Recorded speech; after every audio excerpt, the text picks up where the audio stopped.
Graça e paz, amados do Senhor Jesus. Que a graça e a paz do Senhor Jesus esteja sobre todos os meus irmãos neste novo dia. Hoje, quinta-feira, 4 de abril de 2024. E como os irmãos podem observar, hoje o nosso vídeo é previamente gravado.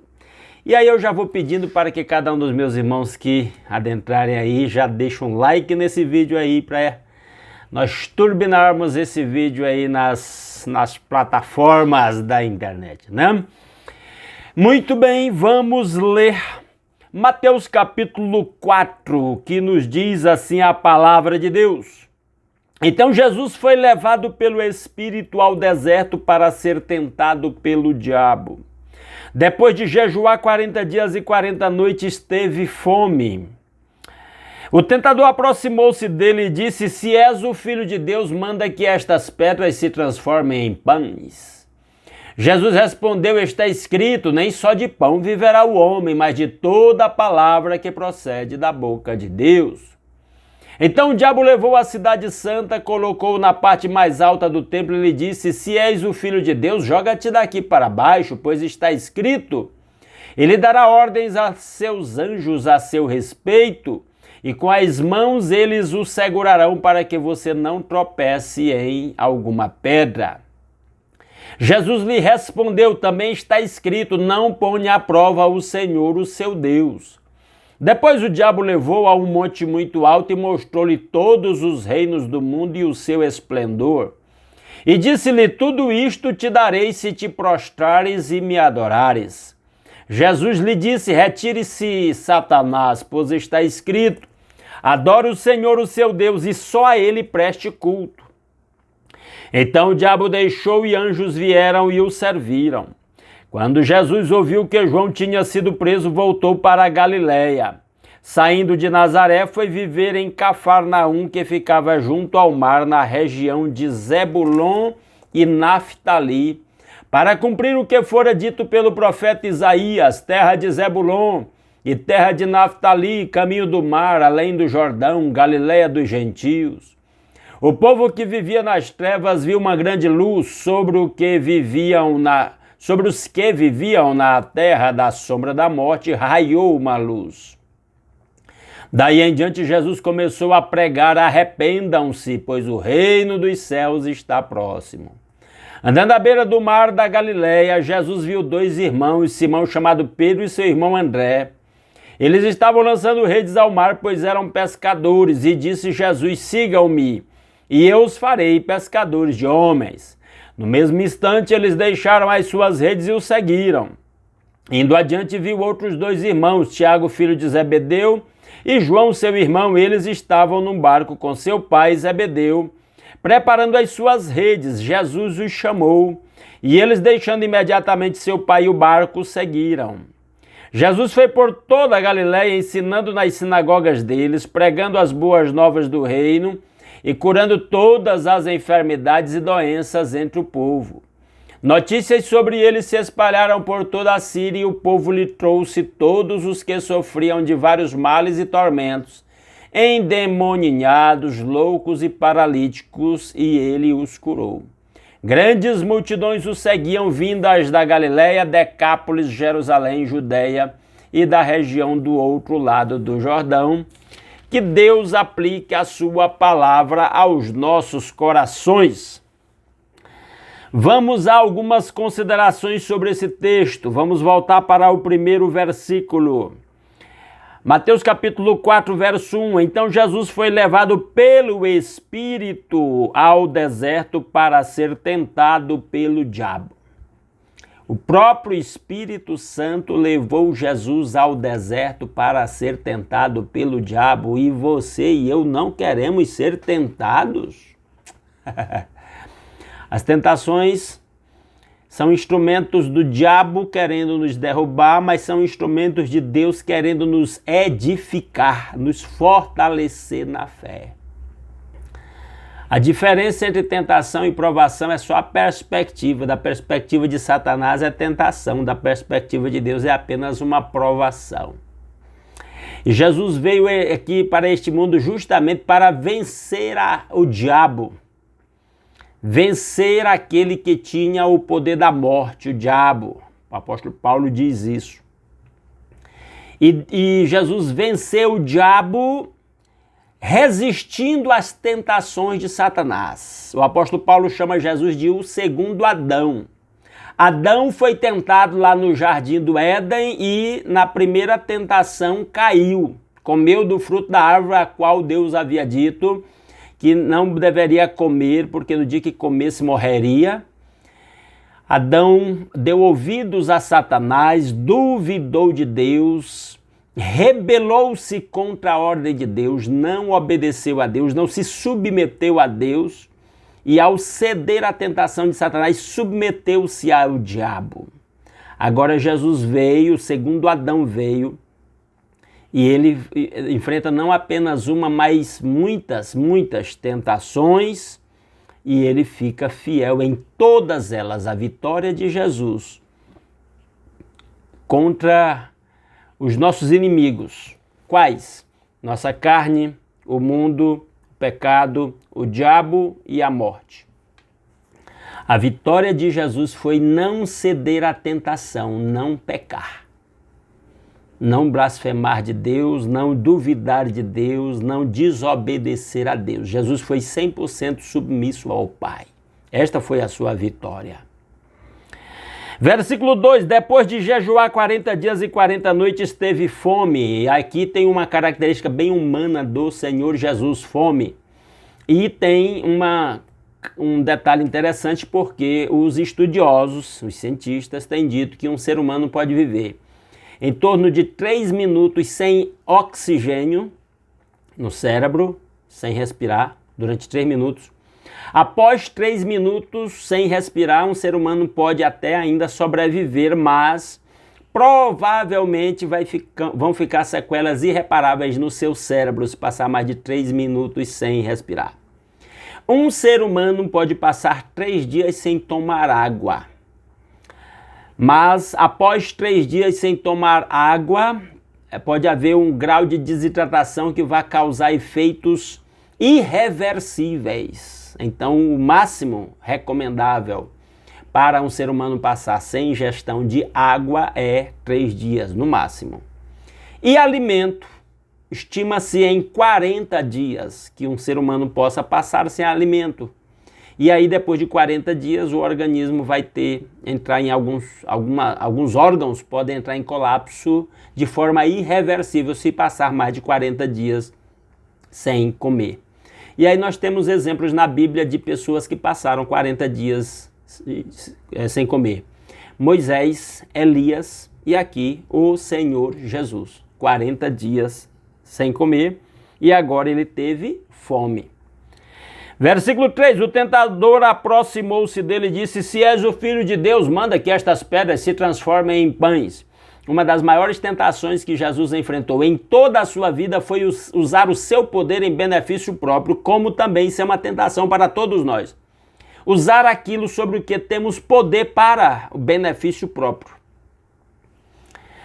Versículo 4, Jesus respondeu, está escrito, nem só de pão viverá o homem, mas de toda a palavra que procede da boca de Deus. Jesus estava apto àquela batalha espiritual e ele tinha uma arma, a espada do Espírito, que é a palavra de Deus, por isso ele disse, está escrito. Se você quiser vencer esta guerra, esta batalha, precisa aprender a usar essa espada. Usar essa espada. É claro, confiar no que Cristo fez na cruz em seu lugar, mas precisa usar a espada do Espírito, que é a palavra de Deus, a espada afiada de 2 gumes que penetra até a divisão de alma e espírito, juntas e medulas, e é apta para discernir os pensamentos e intenções do coração, como está lá em Hebreus 4:12. Então Jesus cita a Bíblia para Satanás quando ele vem com a tentação.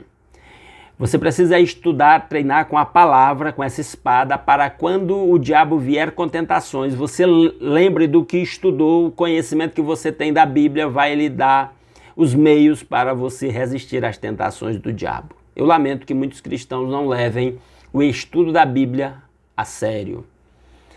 Versículo 5, então o diabo levou a cidade santa, colocou-o na parte mais alta do templo e lhe disse, se és o filho de Deus, joga-te daqui para baixo. Pois está escrito, ele dará ordens a seus anjos a seu respeito e com as mãos eles o segurarão para que você não tropece em alguma pedra. Satanás sabe usar as escrituras. Nenhum de nós vai estudar as escrituras suficientemente para ter mais conhecimento do que o diabo, que há milênios, desde a eternidade, conhece a palavra de Deus. Mas nós podemos estudar o suficiente para resistir às investidas de Satanás no poder do nome do Senhor Jesus. E aí essa fala do diabo, de que também, citando as escrituras, a gente vê que ele cita aquilo que lhe interessa totalmente fora do contexto. Como muitos fazem hoje, em diversas igrejas, entre aspas, citando a Bíblia fora de contexto e enganando aqueles que não têm levado o estudo da Bíblia a sério. Versículo 7, Jesus lhe respondeu, também está escrito, não ponha à prova o Senhor, o seu Deus. A luta era com a espada, era o diabo, Jesus citando a Bíblia e o diabo também citando a Bíblia. Versículo 8, depois o diabo levou a um monte muito alto e mostrou-lhe todos os reinos do mundo e o seu esplendor e disse-lhe, tudo isto te darei se te prostrares e me adorares. Nós fomos criados para dominar. Está lá em Gênesis 1, 26 a 28. Façamos o homem conforme a nossa imagem, segundo a nossa semelhança, domine ele. Nós somos criados para dominar. Mas nós só dominamos quando nós estamos sob o domínio de Deus. Jesus foi o homem que esteve 100% debaixo do domínio de Deus. Se você quiser viver nesta vida e cumprir o propósito da sua existência, precisa submeter-se a Deus, como diz Tiago 4,7, sujeitai-vos a Deus e resistir ao diabo e ele fugirá de vós. Jesus totalmente sujeito a Deus, o diabo propõe o quê? Mostra todos os reis do mundo, Jesus veio justamente para implantar o reino de Deus, ele era o rei. Mas a implantação do reino implicava em seu sacrifício na cruz e o diabo está dizendo o que para Jesus? Tem um caminho aqui mais fácil, basta você me adorar. Adorar o diabo significava se submeter ao diabo. Adorar é sinônimo de render-se, prostrar-se, curvar-se ao diabo. E muita gente está ouvindo esse apelo de Satanás como Adão fez. Quando Adão se desobedeceu a Deus e caiu na cilada do diabo, ele estava se submetendo ao diabo, se sujeitando ao diabo. Nós vamos ver isso lá em Lucas, quando estivermos lendo o Evangelho de Lucas, mais especificamente. Então veja a cilada do inimigo. Mas Jesus estava, primeiro, 100% sob o domínio de Deus. E porque estava sob o domínio de Deus, Jesus exercia domínio próprio. Eu e você não podemos exercer verdadeiro domínio próprio se não estivermos sob o domínio de Deus. E aí, quando nós exercemos domínio próprio, nós estamos aptos para enfrentar as tentações do diabo e exercer domínio nessas questões. Foi o que aconteceu com Jesus. Olha o verso 10. Jesus lhe disse, retire-se, Satanás, pois está escrito, adore o Senhor, o seu Deus, e só a ele preste culto. Em outras palavras, Jesus estava dizendo, eu só me curvo diante do Pai, eu não me curvo diante de ti. Lembre-se disso. Toda vez que você for tentado, você tem a oportunidade de dar esse testemunho, eu só me curvo diante do Pai, de nada mais. Cada vez que você cair em tentação, você está se curvando diante do pecado, das insinuações do diabo. E aqui nesse versículo 10, quando Jesus diz, retire-se Satanás, Jesus está mostrando a sua autoridade.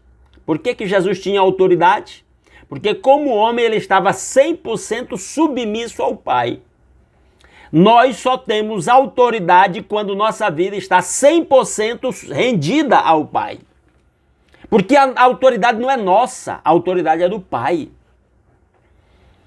Então nós só temos a autoridade quando estamos verdadeiramente rendidos ao Pai, submissos ao Pai. Versículo 11, então o diabo deixou e anjos vieram e o serviram. Depois desse embate, Jesus recebe um alívio. Verso 12, quando Jesus ouviu que João tinha sido preso, voltou para a Galiléia. Ele tinha ido para a região da Judéia, onde foi batizado, e agora, sabendo que João estava preso, voltou para a Galiléia.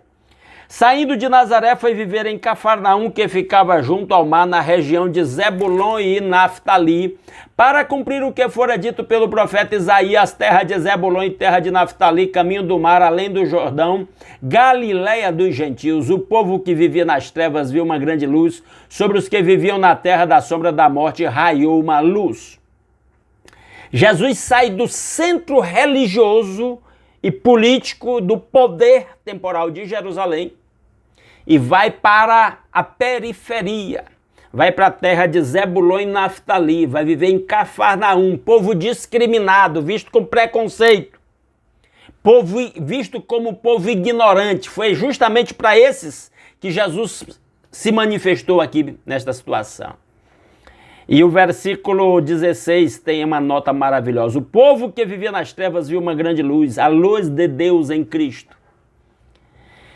Então, mostrando que Jesus propositadamente veio em busca daqueles que ninguém queria saber, que não se achavam dignos. Pois é, eu e você, inclusive. Versículo 17. Daí em diante Jesus começou a pregar. Qual era a pregação de Jesus? A mesma de João Batista em Mateus 3, verso 2. Arrependam-se, pois o reino dos céus está próximo. A mesma coisa que eu disse no vídeo de ontem, digo agora. A entrada do reino tem que passar pelo arrependimento.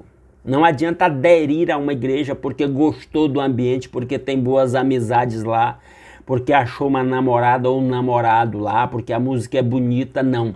Tem que se quebrantar e se arrepender. Não tem como entrar no reino de Deus a não ser mediante o arrependimento. Desculpem, foi João que disse e agora é Jesus que está dizendo: arrependam-se, pois o reino dos céus está próximo.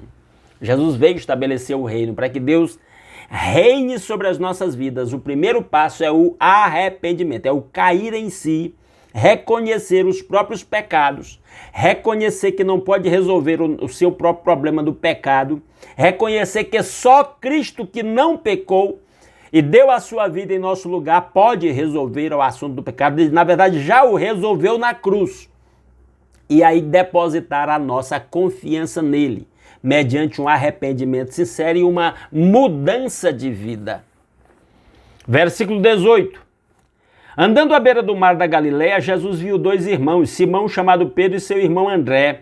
Eles estavam lançando redes ao mar, pois eram pescadores, e disse Jesus: sigam-me e eu os farei pescadores de homens. No mesmo instante, eles deixaram as suas redes e o seguiram. Se a gente não tivesse o Evangelho de João, a gente ia pensar que esse foi o primeiro encontro de Jesus com estes homens e que simplesmente Jesus chamou e eles foram. Mas na verdade João narra que eles já tinham estado com Jesus, já tinham ouvido ensinos de Jesus, já tinham tido a oportunidade de avaliar aquele homem e agora eles ouvem o chamado daquele homem e eles imediatamente ouvem e respondem ao chamado e aceitam o chamado e passam a seguir aquele homem. Jesus faz o mesmo convite para nós. Ele disse: se alguém quer vir após mim, negue-se a si mesmo, tome cada dia a sua cruz e siga-me. Cristãos são aqueles que seguem a Cristo. Aqueles homens o seguiram literalmente enquanto o seu ministério terreno. Nós não temos mais o ministério terreno, Jesus presente fisicamente, mas temos espiritualmente. E nós o seguimos pela fé e pela palavra, que é lâmpada para os nossos pés e luz para o nosso caminho.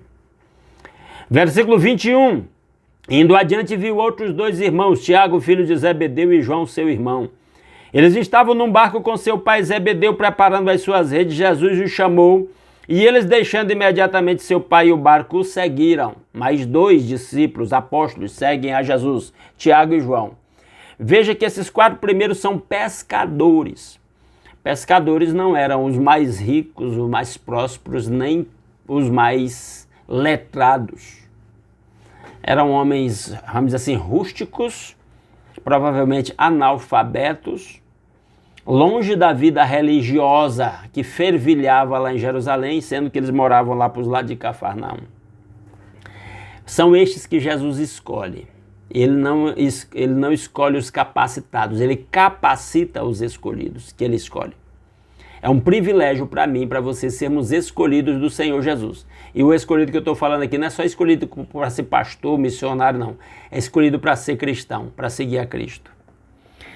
Versículo 23, Jesus foi por toda a Galiléia ensinando nas sinagogas deles, pregando as boas novas do reino e curando todas as enfermidades e doenças entre o povo. Veja que o ministério de Jesus é o quê?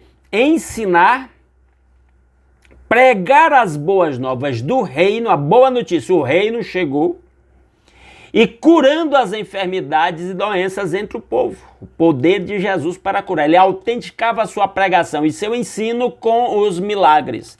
Principalmente, todos os milagres, mas principalmente os de cura. E outro detalhe, Jesus ia ensinando nas sinagogas. Como judeu que era, Jesus frequentava as sinagogas. A gente vê isso em toda a leitura dos evangelhos. E a sinagoga, de certa forma, era um tipo de uma igreja tal qual nós temos hoje, onde os judeus se reuniam para estudar a lei e para cultuar a Deus aos sábados e outros dias da semana também. Em outros dias da semana funcionava como escola, né?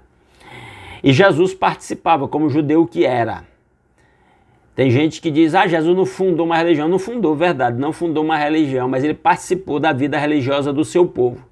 E inclusive como mestre ensinando nas sinagogas. Ele não desprezou o culto organizado, como os desigrejados ficam dizendo por aí, inclusive em redes sociais. Onde é que Jesus estava? Nas sinagogas. A Bíblia mostra que Jesus tinha o hábito de frequentar as sinagogas, que era a vida religiosa formal do povo de Israel. Versículo 24, notícias sobre ele se espalharam por toda a Síria e o povo lhe trouxe todos os que sofriam de vários males e tormentos, endemoninhados, loucos e paralíticos, e ele os curou. Jesus está demonstrando a sua autoridade sobre doenças e sobre seres espirituais malignos, demônios, e sobre pessoas. Ele é o Rei dos Reis, ele é o Senhor dos Senhores. Ele está mostrando que as doenças se submetem à autoridade do rei, os demônios se submetem à autoridade do rei, e assim nós somos chamados a nos submeter à autoridade do rei. Versículo 25, para terminar, grandes multidões o seguiam, vindas da Galiléia, Decápolis, Jerusalém, Judéia e da região do outro lado do Jordão. Pessoas de vários lugares vindo para ouvir os ensinos de Jesus e ver os milagres de Jesus e até em busca de milagres para si mesmo, para familiares. Então Jesus está plantando a semente, fazendo nascer a sua igreja, que daria continuidade ao seu ministério. Está demonstrando a sua autoridade sobre as doenças, sobre os demônios e posteriormente sobre outras diversas situações. Porque ele é o nosso Deus encarnado, Deus que se fez homem, o nosso Senhor, o nosso único Salvador. A ele seja toda a honra e toda a glória para todos sempre. Vamos orar? Se você puder, feche os seus olhos, eu quero orar por você e pela sua família. Nosso Deus e nosso Pai, muito obrigado. Ó Deus, por mais um dia que o Senhor acrescenta à nossa existência. Muito obrigado pela noite de paz, obrigado pela família e pelo lar. Obrigado por acordar com saúde, obrigado pelo pão de cada dia suprido em nossas mesas. Obrigado por poder começar esse novo dia meditando na sua palavra, alimentando o nosso espírito com a mesma. Que o Senhor mesmo aplique a sua palavra aos nossos corações, nos ensine, nos dê habilidade no manuseio do mesmo, nos dê conhecimento da mesma para que, mediante os ataques do inimigo, tal qual fez com o Senhor Jesus, também façamos como o Senhor Jesus, estejamos aptos a batalhar com essa espada do Espírito, que é a sua palavra, e vencer todas as batalhas espirituais. Ó Deus maravilhoso, que a bênção do Senhor esteja sobre o seu povo nesse novo dia. Que o Senhor toque com o seu toque curador sobre os doentes, restaure a saúde. Se é da vontade do Senhor, usa os médicos, usa os medicamentos, usa as intervenções cirúrgicas. Se algum lar está vivendo em conflito entre casal, entre pais e filhos, entre irmãos, desfaz todas estas obras malignas. Que nos lares haja paz, amor, alegria do Espírito Santo, que cada casa seja um templo de adoração a Jesus, onde o Senhor Jesus esteja presente e reine, seja o Senhor. Ó Deus maravilhoso, que a bênção do Senhor esteja sobre cada um dos meus irmãos, guiando seus passos, abrindo porta para quem está desempregado, dando soluções financeiras para quem está endividado. Ó Deus, protegendo os seus servos na ida para o trabalho. Durante todo esse dia, por onde quer que andarmos, queremos estar sob a sua proteção e a sua direção. Guia-nos, Senhor, para que o que quer que façamos nesse dia, possamos glorificar o nome do Senhor com toda a nossa maneira de viver.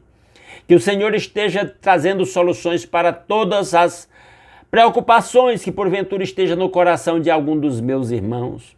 Ó Deus maravilhoso, tudo isso graças ao nosso Senhor Jesus Cristo e seu sacrifício na cruz em nosso lugar e o perdão dos nossos pecados e a nossa reconciliação com o Pai e o livre acesso à sua presença e o privilégio de fazer parte do seu povo. Assim nós oramos e agradecemos em nome de Jesus. Amém. Amados irmãos, muitíssimo obrigado pela sua companhia. Como eu sempre peço, não saia sem deixar um like nesse vídeo. Se puder, compartilhe aí nas suas redes sociais. Se alguma pessoa está nos assistindo pela primeira vez e gosta desse conteúdo e quer continuar acompanhando a leitura de um capítulo da Bíblia todo dia, se inscreva no nosso canal. Será um prazer ter a sua companhia e você estará nos dando um apoio muito especial. Grande abraço a todos os meus irmãos e até amanhã às 5h30 da manhã, se Deus assim o permitir.